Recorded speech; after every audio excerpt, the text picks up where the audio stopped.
Ngobras, ngobrol asik dan santuy bersama Fakultas Dakwah. Assalamualaikum warahmatullahi wabarakatuh. Waalaikumsalam warahmatullahi wabarakatuh. Oke sobat Ngobras, pada sore hari ini kita berjumpa lagi sama saya Alfi Nuraini. Kita pada kali ini akan membahas tema jatuh cinta dan hubungannya dengan kehidupan seksual. Ini akan dibahas oleh narasumber kita, Ketua Pusat Penelitian Bapak Ahmad Mutakin. Assalamualaikum Pak Aken. Waalaikumsalam warahmatullahi wabarakatuh. Sehat Pak? Alhamdulillah. Kayaknya masih ngantuk ya Pak. Terbuka matanya oleh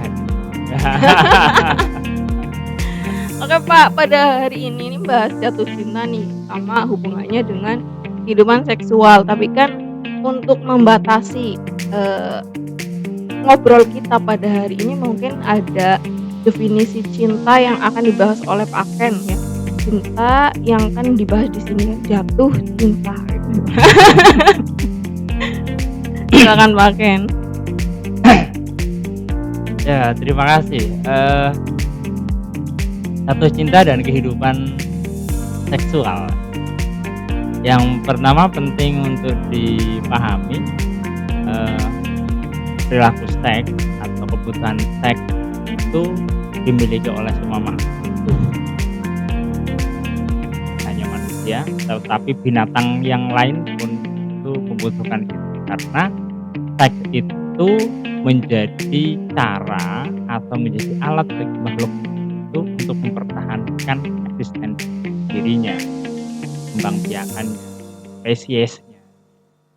Nah, karena hanya dengan cara itu sebuah spesies spesies makhluk hidup itu bisa bertahan hidup.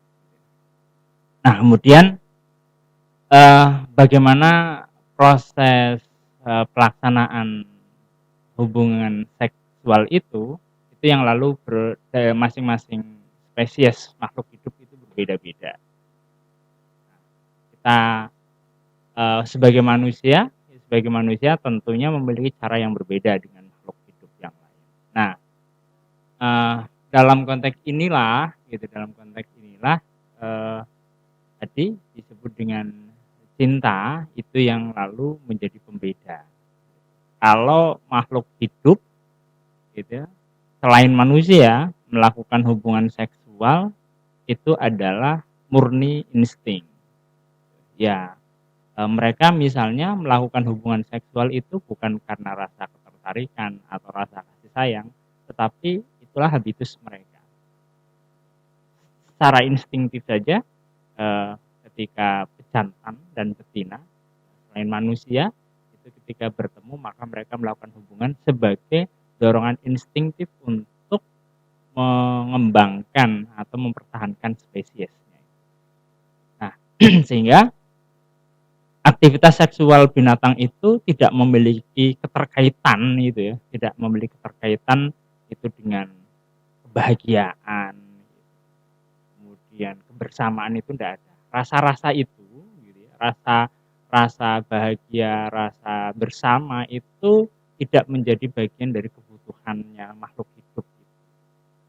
Nah, sehingga praktis perilaku seksual binatang itu satu-satunya hanya untuk mendukung atau memenuhi kebutuhan agar spesies mereka itu bertahan. Nah, berbeda dengan manusia. Manusia itu selain memang manusia itu adalah makhluk hidup yang memiliki kebutuhan untuk mempertahankan spesiesnya, hubungan manusia satu dengan yang lain itu yang unik. Tidak semata-mata insting. Bahwa manusia laki-laki itu tertarik dengan manusia perempuan itu wajar ya, itu wajar dan itu insting. Meskipun ada beberapa pengecualian. Nah, tapi kemudian dalam konteks mengembangkan spesies itu manusia itu tidak murni insting. Ada tujuan-tujuan lain gitu ya, Kemudian ada keinginan atau kebutuhan itu, kebutuhan dalam rangka mengembangkan spesiesnya, itu yang kemudian bisa dilihat dalam berbagai macam perspektif, gitu ya. Secara teologis misalnya kan, Mbak Alfi ini kan orang Islam, gitu ya, orang Islam itu bahwa mengembangbiakan spesies itu secara teologis itu bagian dari kekhalifahan. Kemudian dari sisi sosial perkembangan manusia itu menjadi cara bagaimana manusia itu mendayagunakan lingkungan fisik, gitu ya, sebagai milieu, sebagai tempat di mana peradaban itu dibangun.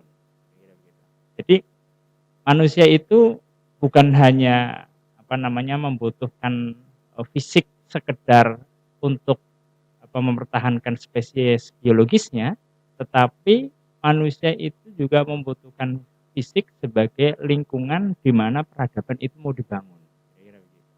Nah, itu tidak mungkin terjadi apabila jumlah populasi manusia itu terbatas. Karena ketika populasinya itu semakin menurun, terbatas, maka lama-kelamaan secara natural spesies itu akan hilang.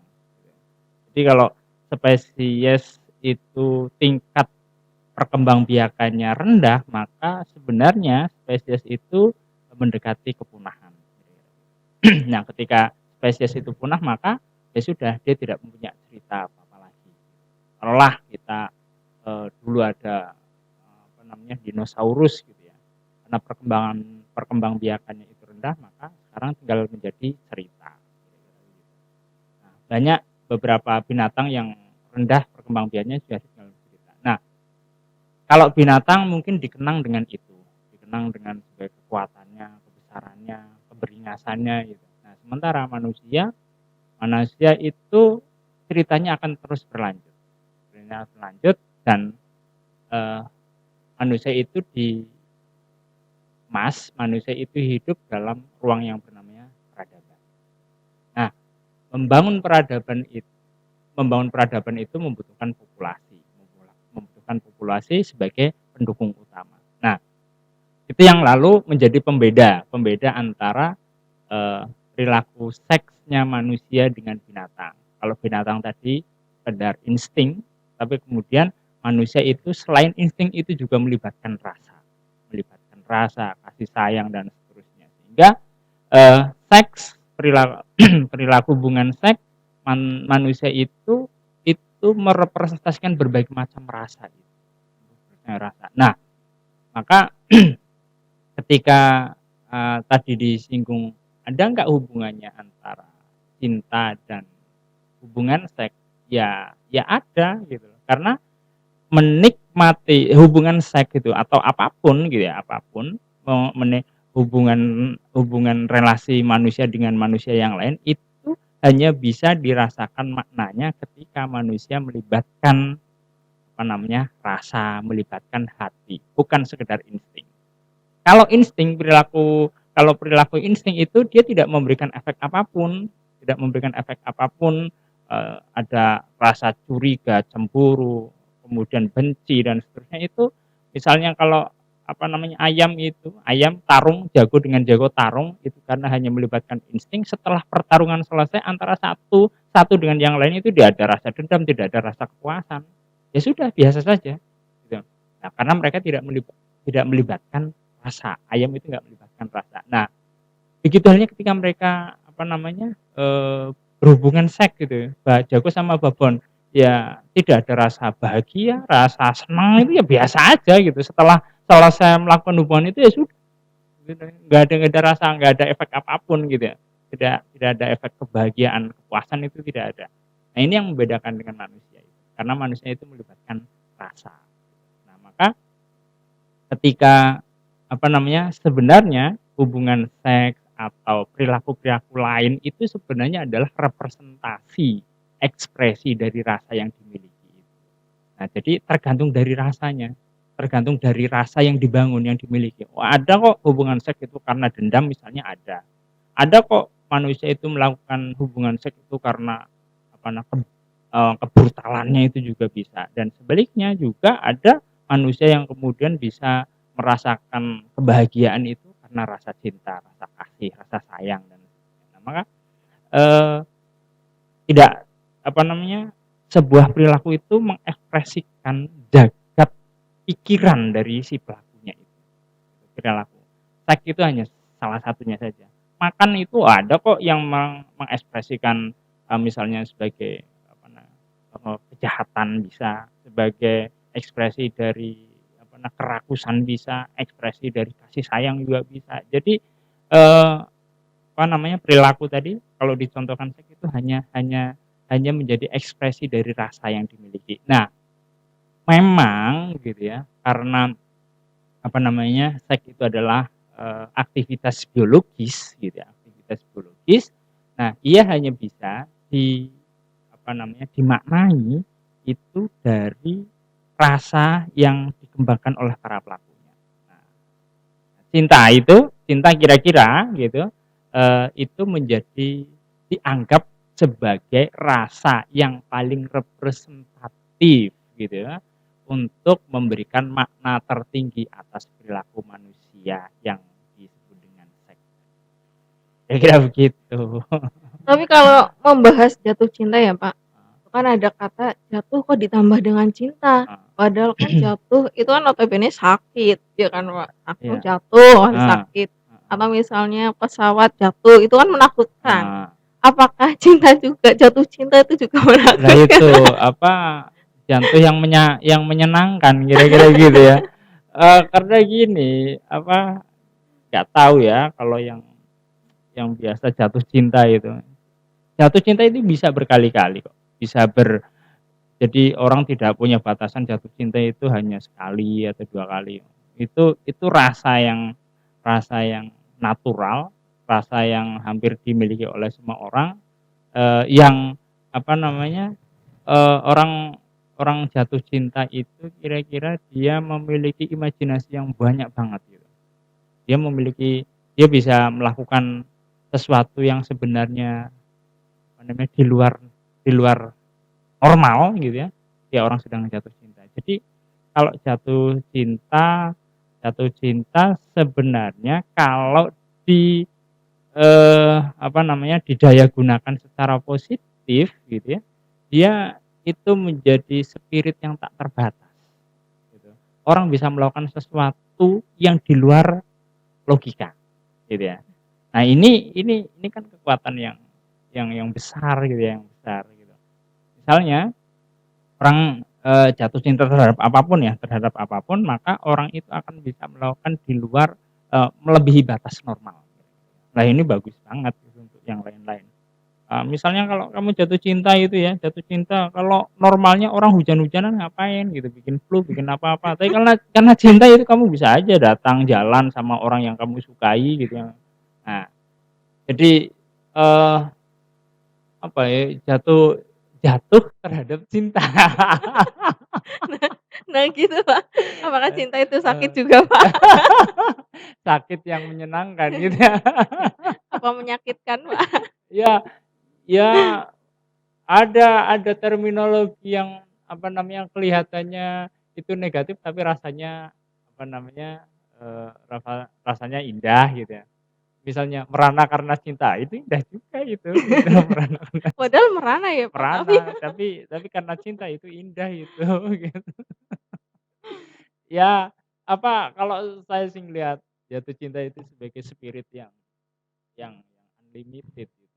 Orang bisa memiliki, dorongan yang di atas normal, bisa melipat gandakan energi ketika orang itu punya cinta, kira-kira gitu.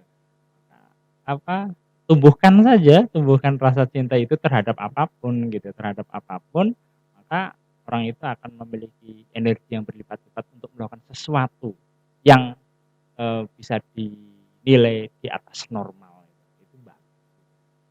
Nah, nama jatuh cinta ya nanti diganti bangun cinta gitu ya, sama gitu.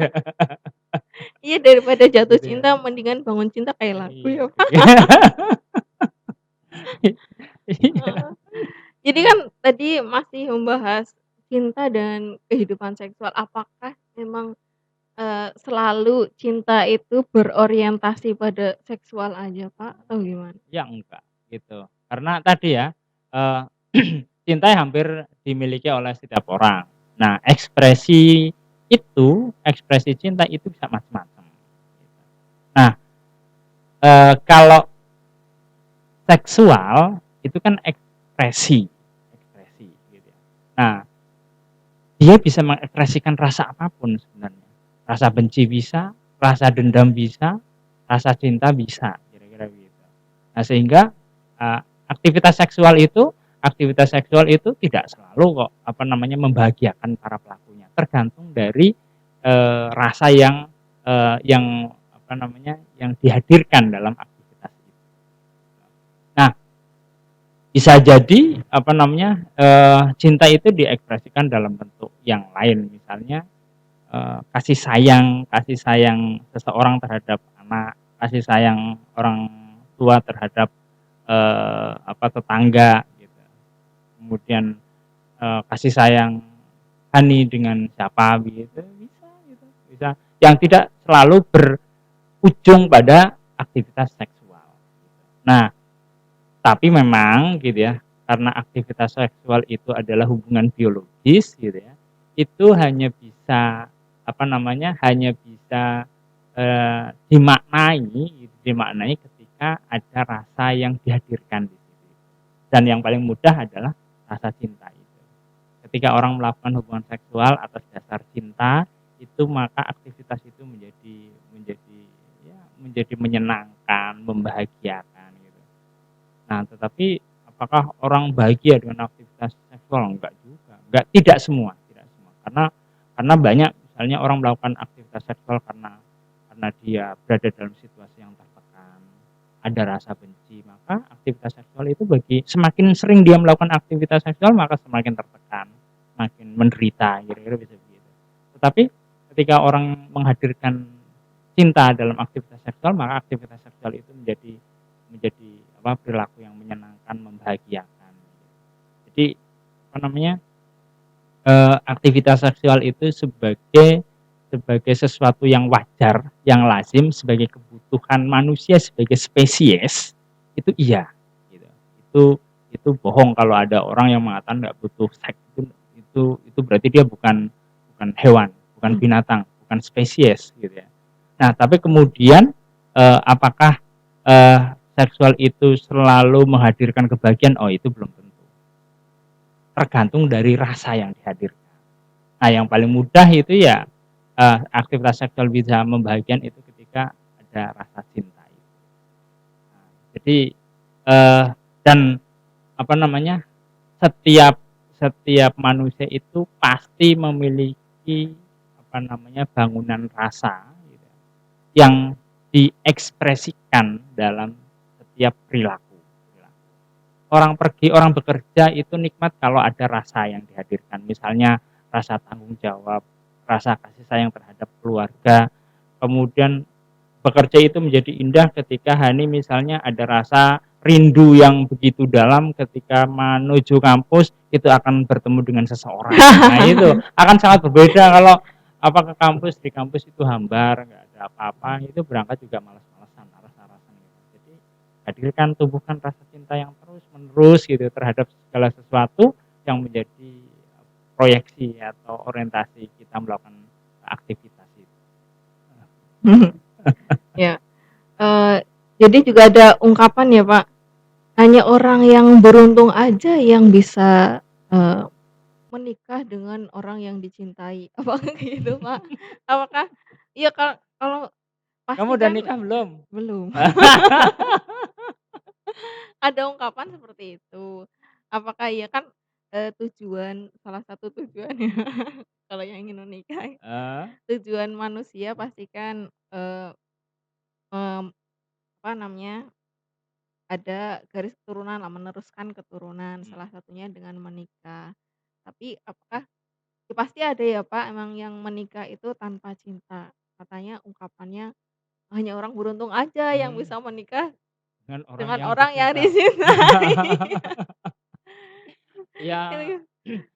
apa namanya, eee, kan beda ya rasa cinta dan objek cinta gitu. Kalau tadi kan pasangan, orang yang beruntung adalah mereka yang menikah dengan pasangan yang dicinta lah. Jadi itu kan ngomong objek.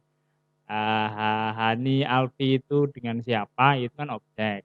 Tetapi rasa cinta, yang namanya rasa rasa cinta, rasa ya, rasa itu kan given, apa, naluriah, apalagi sunatullah gitu ya. Itu ada dalam setiap diri manusia gitu. Nah, kemudian jadi dia bisa dia tumbuh secara otomatis gitu. Nah, kemudian apa namanya, rasa cinta itu di apa namanya, diungkapkan kepada siapa, itu bisa dilatih gitu, bisa dilatih. Artinya, yang namanya tadi objek, objek cinta itu nggak given gitu loh, nggak apa namanya, tidak hadir dengan sendirinya, tapi itu bisa dilatih. Nah, contohnya itu manusia itu bisa, jatuh cinta terhadap objek yang berbeda-beda. Artinya artinya rasa cinta itu naluriah ya, nah rasa cinta itu ada dalam setiap manusia, tetapi apa namanya, objeknya itu dilatih, bisa dilatih gitu. Jadi kalau ada ungkapan, beruntung itu ya kebetulan saja orang menikah dengan pasangan yang mungkin sebelumnya itu sudah berhubungan, udah pacaran lah kira-kira begitu, maka dia menikah jadi beruntung. Sementara ada orang yang menikah dengan orang yang baru dikenal atau misalnya dijodohkan gitu. Jadi itu dianggap tidak beruntung, ya nggak tepat juga omongan kayak gitu itu. Menurut saya sih, apa namanya, karena setiap orang kan punya cinta, objeknya itu bisa dilatih dengan siapa saja itu bisa, apa namanya, dan apa namanya, objek itu tidak permanen gitu. Tetapi rasa cinta itu permanen. Setiap orang itu pasti sampai mati itu punya rasa cinta. Tetapi objeknya itu tidak permanen dan itu bisa dilatih gitu. Jadi kalau misalnya pengalamannya Hani itu mau dijodoh dengan orang yang baru dikenal dan belum ada tumbuh rasa cinta itu ya nggak apa-apa gitu, nggak apa-apa karena itu bisa dilatih gitu ya. Jadi Oke, pembahasan yang sebenarnya masih menarik ya, Pak, tapi waktunya sudah. Mungkin ada, kesimpulan atau pesan-pesan dari Pak Ken untuk sobat ngobras semuanya? ya ya apa, rasa cinta itu dimiliki oleh siapapun ya, manusia dimiliki oleh siapapun dan itu akan menjadi energi yang berlipat-lipat kalau didaya gunakan secara positif. Jadi artinya setiap manusia itu sudah punya apa, sumber daya itu, sumber daya rasa yang bernama cinta itu. Nah, tinggal kemudian rasa itu diarahkan kepada berbagai macam hal yang bersifat positif. Maka orang itu akan menjadi pribadi yang apa namanya, pribadi juara gitu. Karena dia bisa melipat gandakan energi, melipat gandakan spirit untuk melakukan sesuatu yang tadinya mungkin mustahil untuk dilakukan, tapi ketika dia menggunakan rasa cinta sebagai amunisi dan sebagai energi, maka sesuatu yang mustahil itu bisa diwujudkan. Bagus sekali ya, Pak, ya Allah, Pak Ken keren banget. Jadi buat sobat ngobras ya jadi sobras.